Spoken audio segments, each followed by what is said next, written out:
그러면 한번 볼게요. 화폐의 시간 가치가 뭔지 일단 한번 이야기를 해보면요. 자, 요렇게 한번 예를 들어 볼게요. 예를 들어서 선생님이 여러분들이 열심히 공부를 하셔서 그래서 10,000원이라는 돈이 있는데 이 돈을 여러분들한테 드리려고 합니다. 근데 한번 여쭤보죠, 여러분. 제가 여러분들한테 10,000원을 드릴 건데요. 자, 여러분 제가 10,000원을 드리는데 지금 여러분들한테 드리면 지금 받으실래요? 아니면 1년 뒤에 받으실래요? 제가 어쨌든 10,000원을 준대요. 근데 지금 받으실래요? 나중에 받으실래요? 라고 물어보면 여러분 당연히 뭐라고 할까요? 그렇죠. 당연히 지금 받을 겁니다. 당연히. 왜냐? 지금 받는 10,000원과 1년 뒤에 10,000원은요, 이 가치가 달라질 수 있기 때문에 그래요. 예. 왜 그러냐? 한번 생각해 봅시다. 예를 들어서, 지금 만약에 내가 10,000원을 갖고 있어요. 그럼 이 돈을요, 내가 하다못해 은행에 예금이라도 해놓으면요, 그럼 어때요? 그래요. 최소한 이자라도 받겠죠. 그러면 1년 뒤에 그 10,000원은요, 10,000원이 아닐 겁니다. 이자까지 받으면 예를 들어서 10원이라도 다만 더 받게 되겠죠. 그럼 1년 뒤에 내가 10,000원을 받으면 그때 1년 뒤에 나는 10,000원밖에 없는데 지금 10,000원 받은 사람은 1년 뒤에 그 돈이 얼마가 돼요? 10,010원. 당연히 뭐가 더 좋죠? 지금 받는 게 낫죠. 맞습니까? 그 다음 두 번째 이런 것도 있습니다. 뭐냐? 자, 대표적으로 이런 내용들도 있어요. 예를 들어서 이런 거 한번 볼까요? 제가 그때는 이야기 안 했네요. 한번 볼까요? 자, 보시면 A라는 친구가 있고요. 그 다음 B라는 친구가 있습니다. 근데 A라는 친구는요, 예를 들어서 현재 2,000원을 가지고 있어요. 그 다음에 B라는 친구는 현재 핫도그 2개를 가지고 있어요. 그러면 이게 언제냐? 2018년입니다. 2018년이에요, 이때가. 그러면 2019년이 됐을 때도 A는 그대로 2,000원을 가지고 있고요. B는 핫도그 2개를 가지고 있다고 해보죠. 이게 2019년입니다.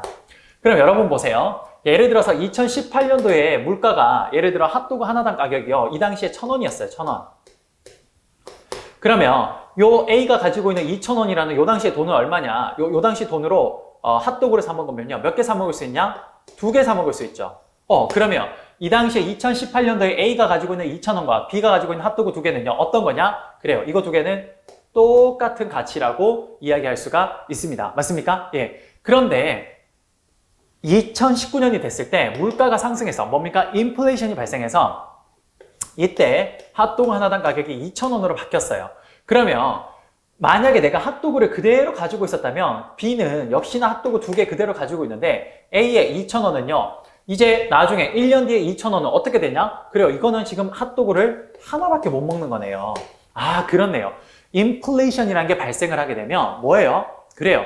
차라리 지금 돈을 2,000원 가지고 있는 게 나중에 2,000원을 받는 것보다 훨씬 더 유리한 겁니다. 왜? 지금 인플레이션 발생 전에 2,000원은 핫도그 2개 사 먹을 수 있는데 인플레이션이 발생해버리니까 뭐예요? 그래요. 핫도그를 이제 하나밖에 못 사 먹네요. 그러면 인플레이션 발생을 예상할 수 있으며 당연히 지금 2,000원 받을래? 나중에 2,000원 받을래? 그럼 저는 지금 2,000원 받을래요. 이렇게 얘기하겠죠. 맞습니까? 그래요.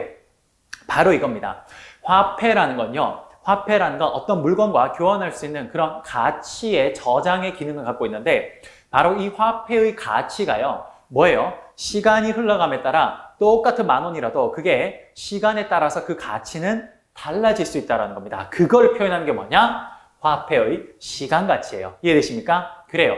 그래서 이 화폐의 시간 가치 뭡니까? 지금의 10,000원과 나중에 1년 뒤의 10,000원의 가치가 다른 이유는요. 그렇게 가치가 다른 거에 영향을 주는 원인은 뭐냐? 대표적으로 첫 번째, 실물 투자 기회가 존재하네요. 그렇네요.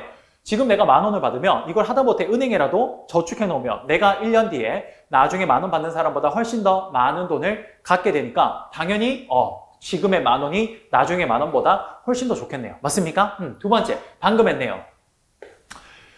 인플레이션, 물가가 상승을 해버리니까 지금의 돈의 가치가 나중에 똑같은 돈을 받아도 지금의 돈의 가치가 나중보다 훨씬 더 가치가 컸죠.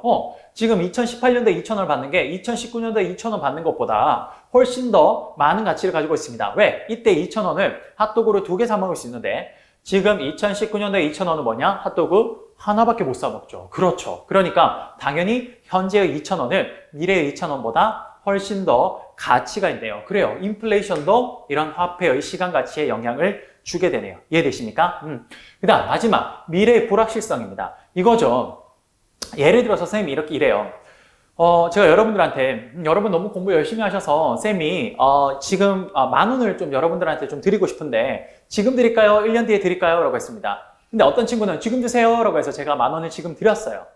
그 다음에 다른 친구들이 뭐라 그랬냐? 일부 친구들은 저는 1년 뒤에 주세요 라고 해서 그렇게 이야기를 했습니다. 근데 예를 들어서 그 1년이라는 그 시간 동안 선생님한테 무슨 일이 일어날지 어떻게 합니까? 제가 뭐 갑자기 뭐 잘못될 수도 있는 거고, 혹은 제가 뭐 다른 곳에 떠날 수도 있는 거고, 혹은 제가 그 친구에게 준 걸 약속을 까먹을 수도 있는 거예요. 그러다 보면 1년 뒤에 이 친구가 10,000원을 못 받을 수도 있는 겁니다. 맞습니까? 마치 이거죠. 뭡니까? 미래는요, 우리가 어떻게 무슨 일이 일어날지 아무도 몰라요. 그래서 이런 미래의 불확실성 역시 화폐의 시간 가치에 영향을 주는 가장 큰 요소 중에 하나다라고 보시면 될 것 같습니다. 맞습니까? 그래요. 실물 투자의 기회 존재와 인플레이션과 미래의 불확실성 때문에 지금의 10,000원은요, 미래의 10,000원보다 훨씬 더 가치가 있다라고 이야기를 합니다. 이게 뭐냐? 바로 화폐의 시간 가치가 되는 겁니다.